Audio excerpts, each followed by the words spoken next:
এই শীতের সময় গরম গরম ক্যাপসিকামের পকোড়া কিন্তু বাচ্চা থেকে বড় আমরা সবাই বেশ খেতে ভালোবাসি। তো চলুন, এখানে প্রথমে ক্যাপসিকামগুলোকে ধুয়ে নিয়েছি, তারপর একটা ক্যাপসিকামকে 4 টুকরো করে নিয়েছি। 3টে আলুকে টুকরো করে প্রেসারে দিয়ে লবণ আর জল দিয়ে সেদ্ধ করে নিয়েছি।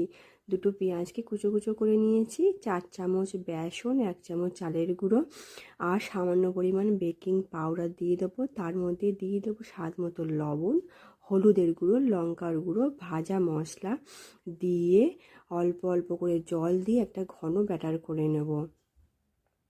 তারপর কড়াইতে তেল দিয়ে সাদা জিরে দিয়ে 2টো পেঁয়াজ কুচি দিয়ে ভালো করে কষিয়ে নিয়ে হলুদের গুঁড়ো, লঙ্কার গুঁড়ো, জিরের গুঁড়ো, ধনের গুঁড়ো দিয়ে আলু মাখাটা দিয়ে সামান্য একটু 1 চামচ বেসন আর লবণ দিয়ে মেখে নেব ভালো করে। তারপরে ক্যাপসিকামের মধ্যে সেই পুরটা দিয়ে দেবো। দিয়ে বেসনের গোলার মধ্যে চামচ দিয়ে ডুবিয়ে এপিট ওপিট করে গরম গরম তেলে মুচমুচে করে ভেজে নেব ব্রাউন কালার করে। ব্যাস, আমাদের রেডি হয়ে গিয়েছে। এটা সস বা মুড়ি চাটের সাথে কিন্তু বেশ ভালো লাগে।